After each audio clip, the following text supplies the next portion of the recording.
in order to learn. So using this policy, which was published in 2019, we have 74 programs today using the middle tier acquisition pathway, including the Army's Integrated Visual Augmentation System, or IVAS. Use of rapid prototyping and the new authorities afforded by the MTA pathway allowed the program to shave significant time from the schedule, streamline metrics to better inform decisions and reporting, and provide greater flexibility to manage risk. As a result, IVAS intends to rapidly field the capability in fiscal year 21 after conducting dozens of hardware prototypes and thousands of software builds through continuous iteration with soldiers. This would represent only 34 to 36 months from program start to fielding capability for the warfighter. The MTA pathway incentivized powerful behaviors across the acquisition enterprise to quickly restore the Army's advantage in individual situational awareness, navigation, communications, and target acquisition. I'm also pleased to see emerging programs utilizing the flexibility of the entire AAF. I recently saw a service proposal to begin a program using the MTA pathway before transitioning into a traditional major capability pathway. Another program is proposing to use several of the pathways in combination to facilitate rapid delivery of capability. While these plans are still under review, I'm excited to see the acquisition community embracing creative compliance to use these new tools and authorities while demonstrating critical thinking. Hybrid approaches like these allow program managers, in partnership with functional leaders and their decision authority, to start programs quickly, drive down risk, and solidify detailed requirements and engineering approaches while still ensuring the proper level of analysis, risk management, and oversight. Similarly, the software pathway, the AAF's newest policy signed just last week, represents a substantial departure from the department's usual way of doing business. The acquisition enablers team has worked to deliver the software policy rapidly, given the interest from the services and OSD partners. In fact, the team may have set a new acquisition policy conceptualization to publication record. It took 9 months to move from an interim to a final policy. This is 3 months earlier than promised and 1 year earlier than congressional expectations. Technology is accelerating and disrupting business models, and we must adapt accordingly to keep pace and close the knowledge gap. Given that software is central to every DoD mission and system, we must acquire and deliver software with greater speed, agility, and cybersecurity. Stemming from the Defense Science Board and Defense Innovation Board's Software Acquisition and Practices, or SWAP study, the software pathway is designed to enable continuous integration and delivery of software capabilities. Recognizing that modern software development is a continuum from development to production and during sustainment, the pathway is built upon commercial principles that enable innovation and swift delivery in response to conditions of uncertainty, such as rapidly changing user needs, disruptive technologies, and threats on the battlefield. By removing procedural bottlenecks and regulatory bureaucracy, programs are pushed to embrace the goal of delivering capabilities with much faster cycle times, in 1 year or less, while emphasizing and ensuring cybersecurity.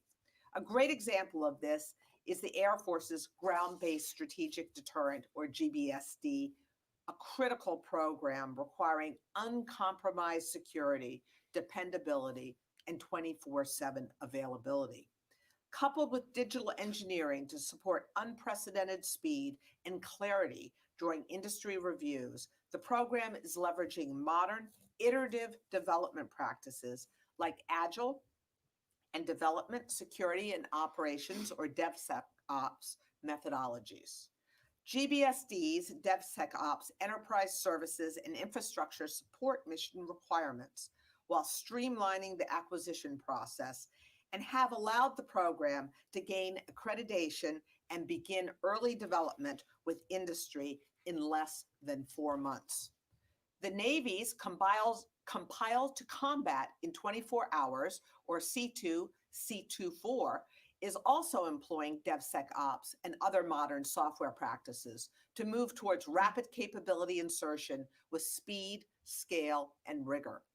Pilot programs conducted by the Navy indicate the effort is making progress towards its goal of deploying new software capabilities to ships afloat in under 24 hours, a game-changing improvement from the typical 18-month time frame.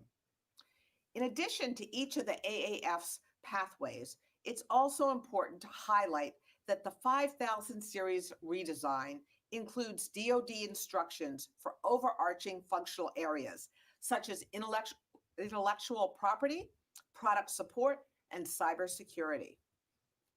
Creation of a new DoD instruction for cybersecurity, for example, will provide the acquisition community consistent guidance to implement appropriate cyber processes and practices for every acquisition throughout the supply chain, regardless of which AAF pathway is used. This new policy, which we expect to be signed out later this month, ensures cyber hardening is designed in at the beginning of a program and ties in closely to our Cybersecurity Maturity Model Certification, or CMMC program.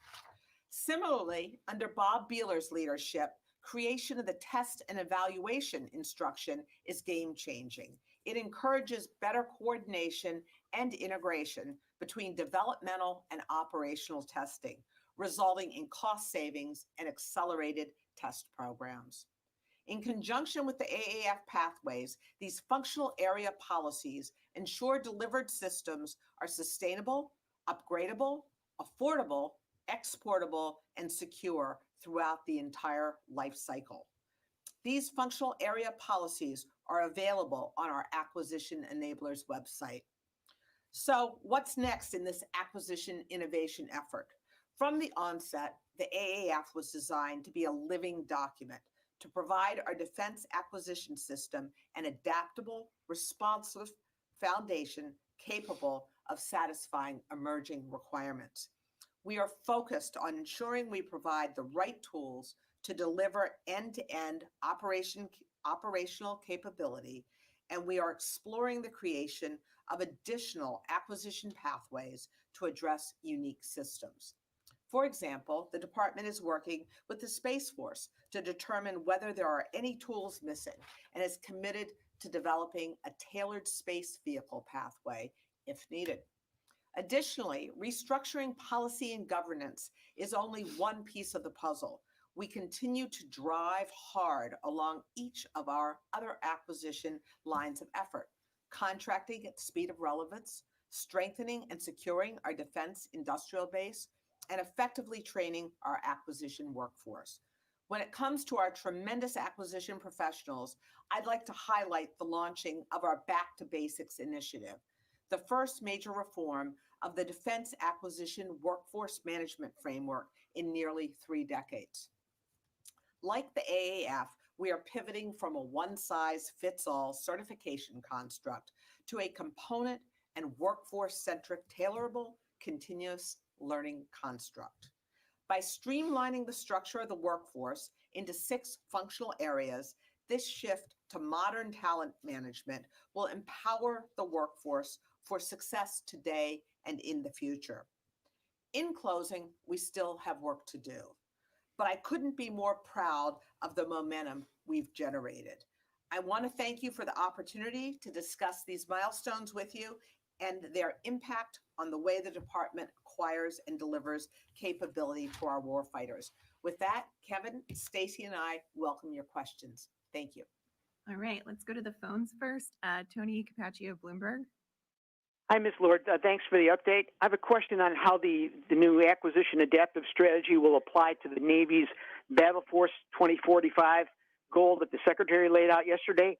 You know that the Navy has had a history of cost overruns, delays on all its major programs for the last 15 years. What tenets of the new strategy might help break that paradigm of poor performance?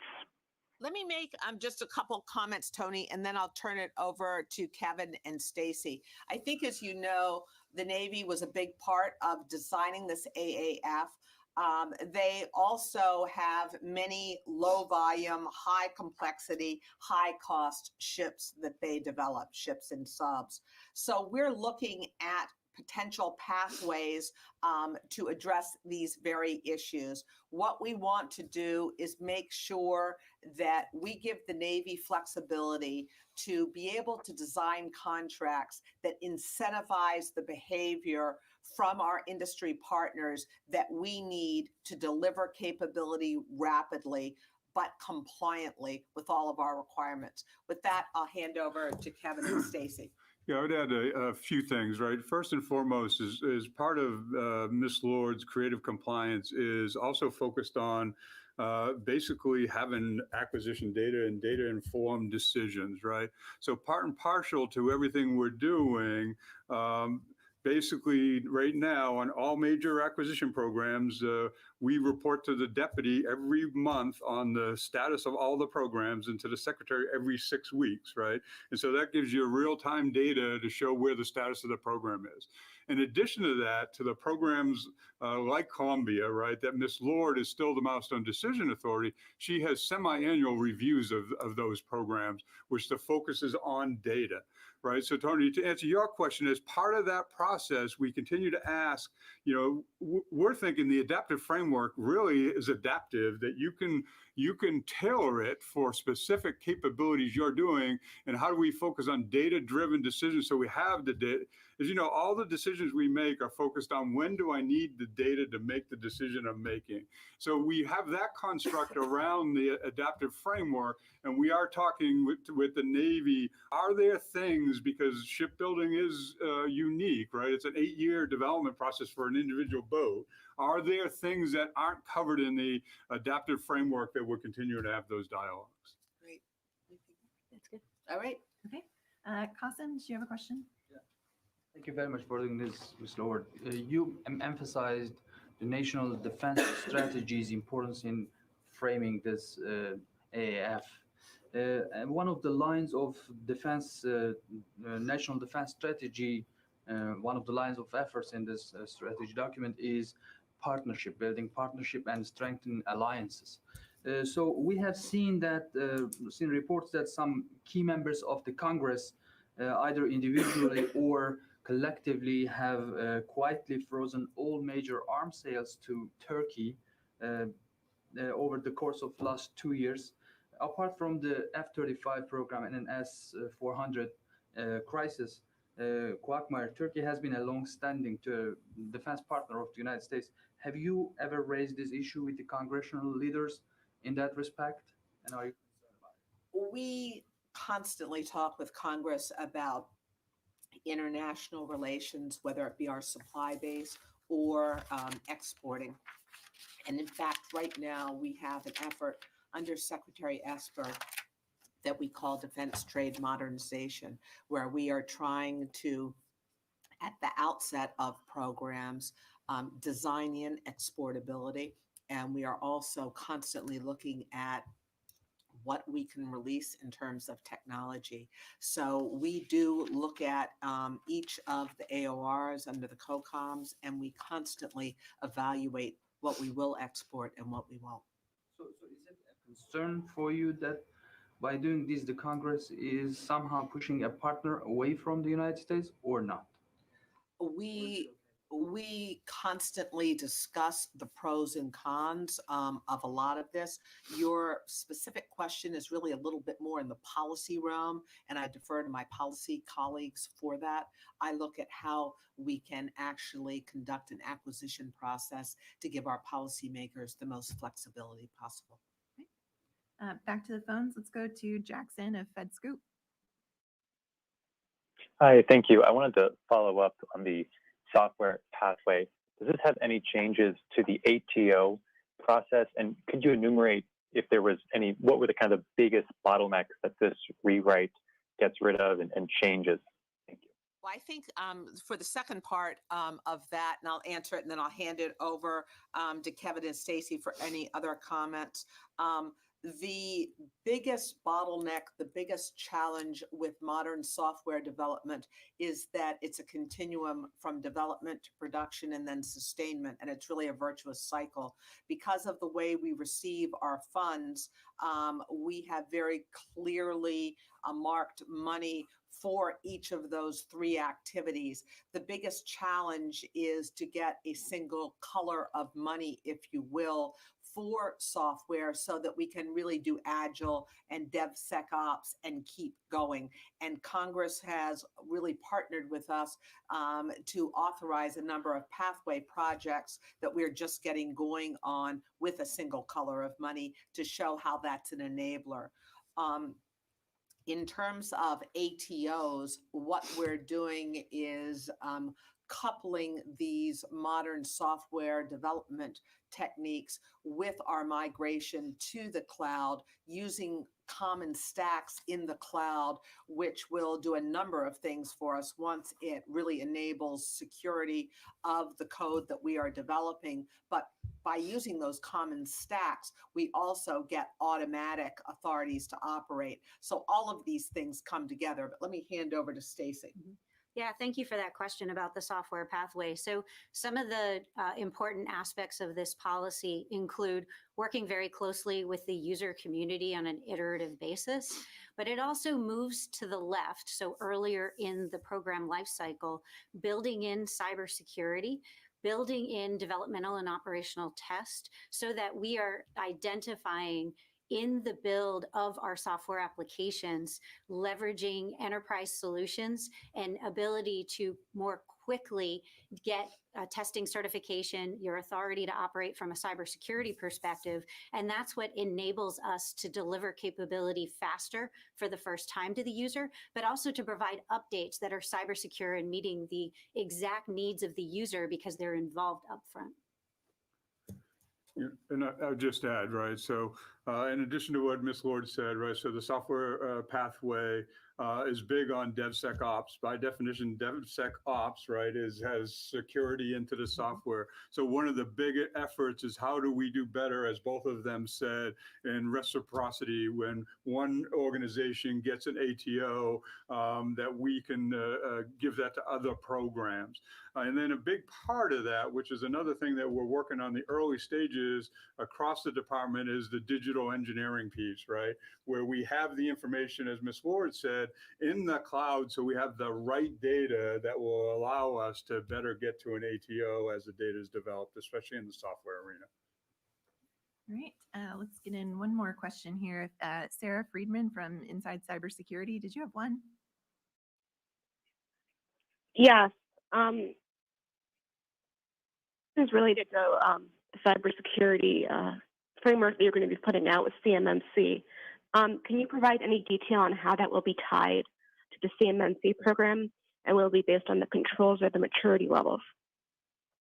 You want me? Yeah, so basically right now, and there has never been, there's an instruction that talks about cybersecurity, right? And basically you probably know the whole background on, cyber maturity model certification was we realized how critical cybersecurity is on our programs and our defense industrial base, right? And there was some thought process that basically says, oh, we'll make it a trade-off between cost, schedule, performance. Our thing was no, cyber's a requirement, right? And that's where the CMMC idea came up with. The instruction, it would have been published now, but when the interim rule was published with the comment period, as we pulled it back, it didn't have CMMC in there because you can't have it in there until it's a file rule. So when it became a interim rule and out for comment, Ms. Lord said, well, why don't we pull it back and make that part of the plan? So right now that should be in the next 60 days. And as you probably know, this is a little different. Usually when a fire rule goes into effect, that every contract after has to be compliant. Is we have a implementation plan over the next couple of years working with industry, and that's one of the things we're working with the services and with our industry partners on picking very good pilots or pathfinders that show how we will flow down, because part of the instruction explains just because your prime contract is level 3, it doesn't mean that your level 7 sub-supplier is level 3, that you need to flow down the requirement, and depending on what that company is specifically doing, it may be a level 1. And so that's part of the training, and what that instruction says is how do you do that critical thinking of security, and how do you determine what levels as we flow it down. I think this is a really good example of the process we've been using, where we get a policy out there and start using it and learn from it and then continue to refine it. But again, we're getting a minimally viable product out there most of the time and getting the cycles of learning, and we will continue to improve it. And that's what we're trying to do with acquisition. All right, we are about out of time, so I wanted to give the team an opportunity to make any closing comments. Ms. Lord, if you had anything, or Mr. Bean. I just want to say that I'm incredibly proud of this team, of the work that Kevin and Stacy have done. Incredibly collaborative, and I believe we have irreversible momentum here in terms of DoD acquisition. Kevin? Yeah, I would just add the one thing that we get asked a lot about is our relationship. If you look at a lot of these things, it's with other partners across the Department of Defense. And with the split of AT&L, the relationships were different. But if you look at the T&E one, which was usually focused on just operational tests, is really an integration of operation and development, which is also an R&E thing. And our relationship with R&E, because big part of our being able to go fast is how do you mature technology.